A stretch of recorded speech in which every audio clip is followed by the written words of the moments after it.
Atate wamphamvu zonse, tikuyamikani chigawo chino chakumadzulo, chifukwa cha chikondi chanu, chifukwa cha ukulu wanu umene Yehova inu mmationesera nthawi zonse. Ndife ani tilothodwa tidza pamaso panu Yehova chigawo chakumadzulo kuno, ndikuti Yehova mukalole thupi la Malemu Klaus Chilima kuti likause mumtendere, komanso Yehova matupi anthu ena ajanso musakayiwale. Yehova kawafungatireni ngati anakuchimwirani, Yehova tikapempha mukawakhululukire. Yehova chigawo chino chakumadzulo ndi chigawo cha mtengo wapatali, chigawo chimene Yehova inu mwaonesa ukulu wanu, zimene wina aliyense sangakhulupirire, koma Yehova ukulu wanu uzakhala ukulu kwa nthawi zonse. Ndinu Mulungu amene munaliko ndipo muliko ndipo muzakhalako. Ndi mapemphero a Malawi onse kunena kuti katetezeni Malawi wina aliyense amene angaganiziridwe kuchitidwa zoyipa. Yehova tikayika mdzanja lanu kuti inu Yehova ndi amene mukateteze wina aliyense. Yehova kaoneseni ukulu wanu nthawi zonse, ndikuti woyipayo akathe kuzindikira kunena kuti inu ndi amene munalenga munthu, inunso mukamfuna munthu uja mmatha kumtenga mu nthawi yake. Chigawo chakumadzulo Yehova tikafuna tikakulemekezeni chifukwa cha ukulu umene mwauonesa, ukulu umene mwauonesa pa OR Tambo.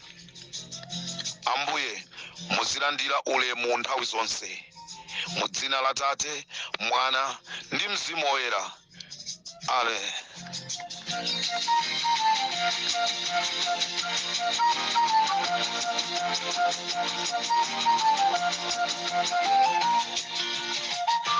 Mwaswera bwanji Amalawi nonse konse kumene muli. This is Comrade Ntanyo on Limpopo FM.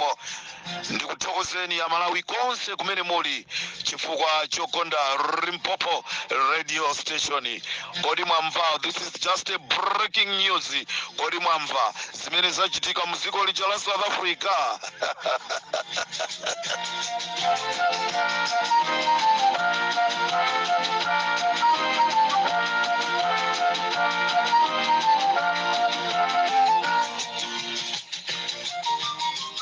Presidenti a dziko la Malawi mosogozana ndi nduna ya chitetezo, mosogozana ndi Akeni Zikhale Ng'oma, akunkuyu anatuma asilikali kubwera mdziko la South Africa. This is Comrade Ntanyo pa Limpopo.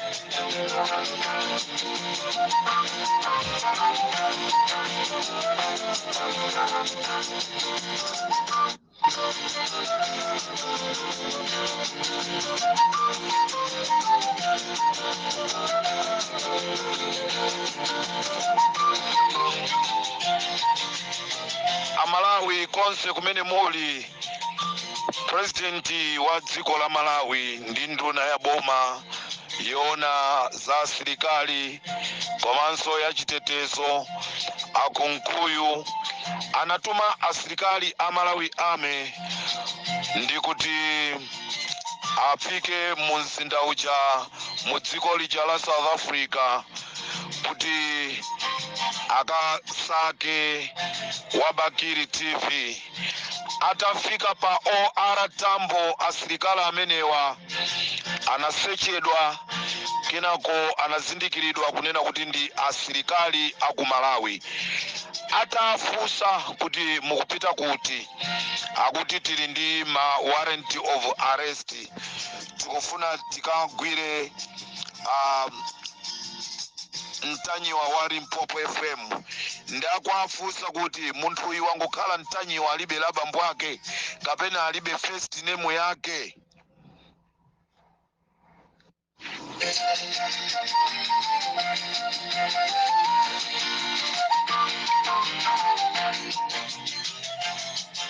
Ndiye akuti tikufuna Wabakiri Muluzi, akuti mufuna wa TV Wabakiri Muluzi, alibe dzina lake.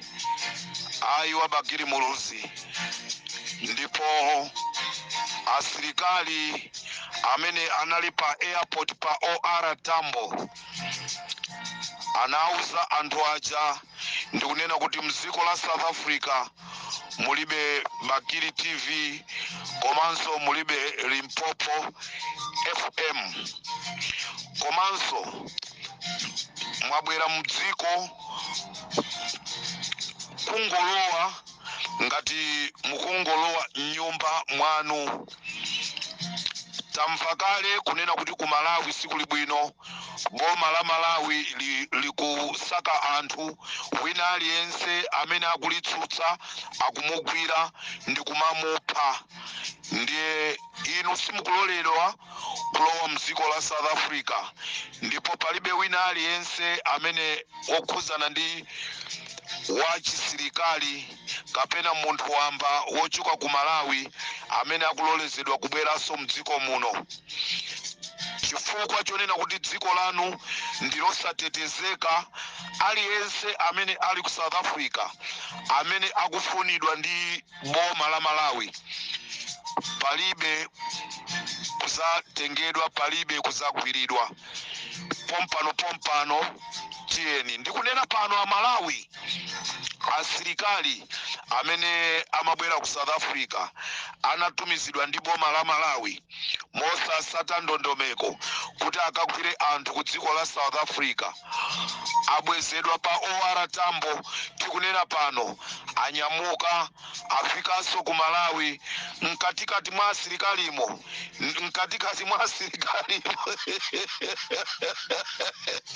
mmodzi wa asilikali dzina lake ni Mike Limpopo FM.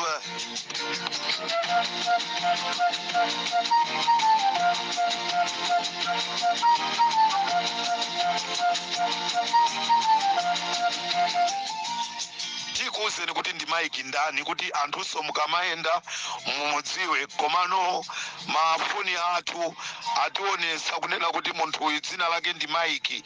Mike ndazi zake nda amene anatumidwa ndi boma la Malawi. Onsewa abwezedwa pa OR Tambo. Ndikunena pano anthuwa afikanso kale ku Malawi. Pamene tikulira maliro, ife kumaona ngati president ali pa maliro, osaziwa kuti underground akupanga zake. Anthu ife tizoona ngati tikulira maliro, osaziwa zonoti iwo akupitirizabe kupanga zawo.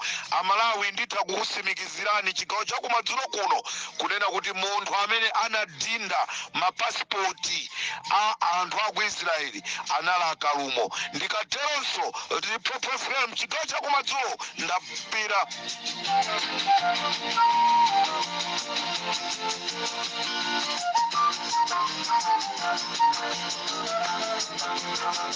Ndipo ndiyenzeka ife timachita mapulani usiku, ndale zathu za usiku. Kodi munthu wapanga zinthu za usiku amakhalanso kufunira zabwino ngati mbala ikabwera mnyumba imapanga zinthu ziwiri: iba, ukayiona imakupha. IMDF, Malawi Defense Force, mwaloleranji kuti mchichitike zoterezi? Kodi nchifukwa chonena kuti chili madati makalata onse akatangale wokhudza Sata IMDF abweretse apa? Kodi chimenecho nchimene chaphetsa chilima? Mara makalata adafufuzidwa padapezeka dzina la Achakwera, ndune ya Achakwera, ndune yachiwiri kwa Achakwera, akuluakulu a Defense Force Malawi. Kodi zimene zaphetsa chilima? Kodi chilima pomukhulukira milandu ija idali nyambo? ndanena rine kuti milandu iyi isakhale nyambo akufuna kuti abwere pafupi azimutuma chifukwa chachiyani padali povuta kuti Chilima azimutuma ndi suspension ija nde mapulani onse atatheka kunali konena kuti abwana mkhululukireni milandu muthetse chifukwa milandu inathetsedwa popanda mutu wake mosaoneka bwino. Ine danena kuti milandu sitha chonchi ngati milandu ikutha pamafunikane wathetsayo anene osanti ya khoti ndi a DPP athetsa milandu aso anthu corruption avomereza mosavuta.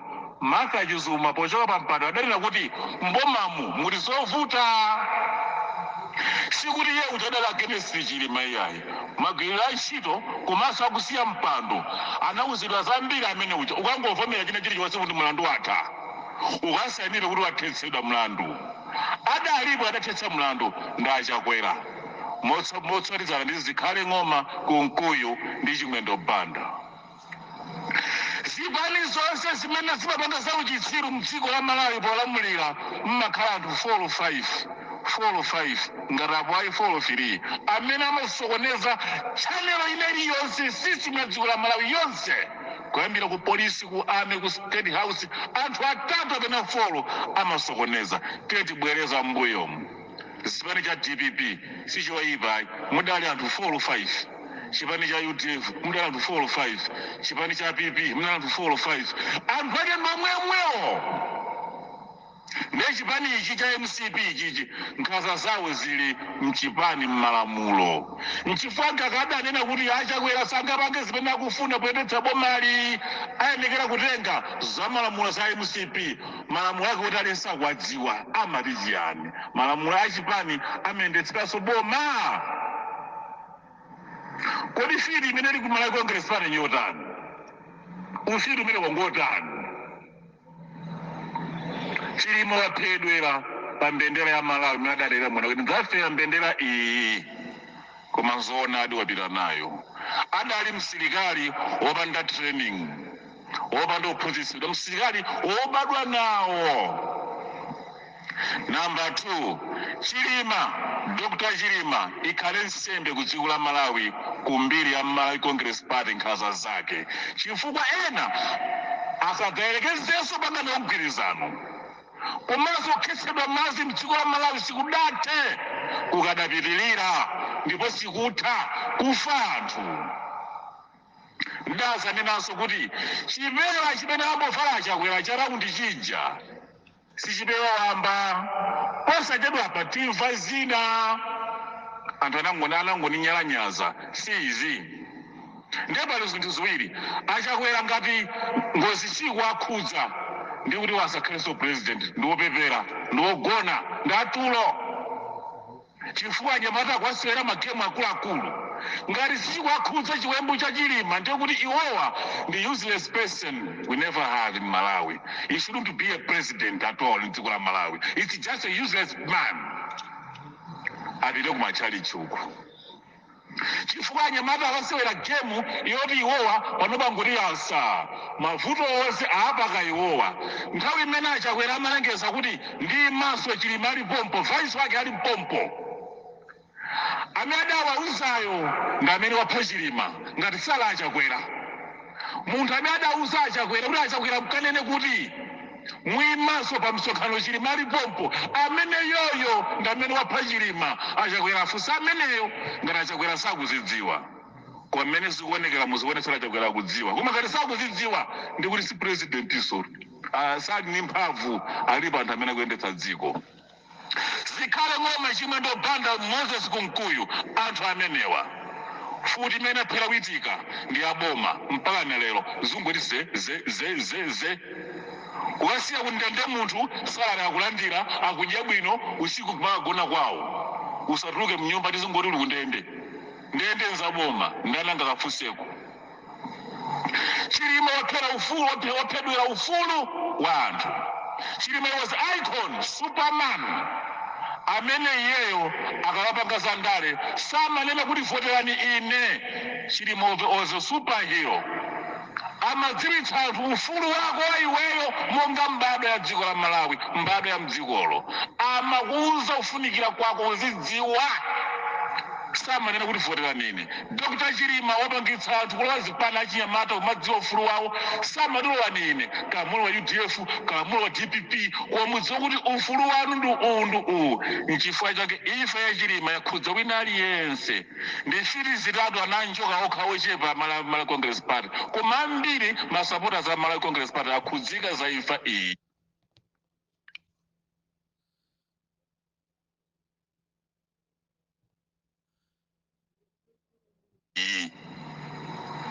Chilima sadzaiwalika mu mbiri ya Malawi kafede kake akupita kumaliro.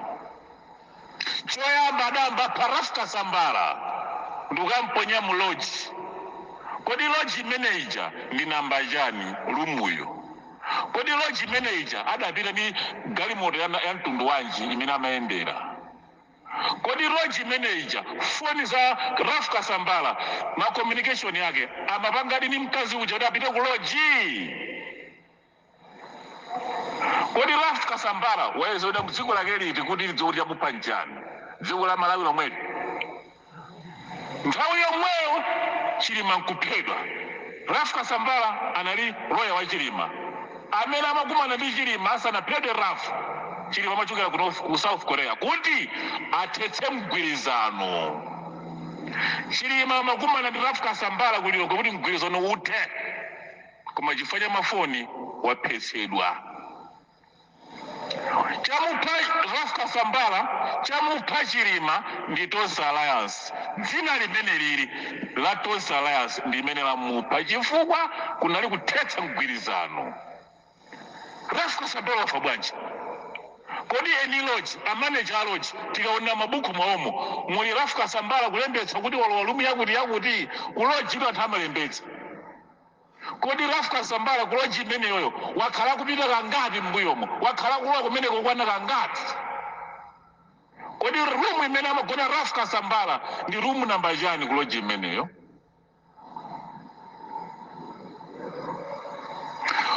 Ralph Kasambala na anthu andalama zawo sangapite ku lodge yopanda security, sizingatheke. Even kuti anthu afuna mkazi sizingatheke. Anthu aja ndi andalama. Anthu ambiri ngati amene aja amapanga rent mnyumba yabwino. Kagulu masonkherano mapanga rent mwina mweri ya 10 muja kuti kule Gallery Boy kuli chani nkumapita mchibwezi kumene kuja ena amatero. Ralph Kasambala katenge hule mkazi chibwezi nkupita ku lodge nzona zimenezo. The whole Kasambala apite ku lodge ndi mtsikana. Ndenu Chilima nkumafa.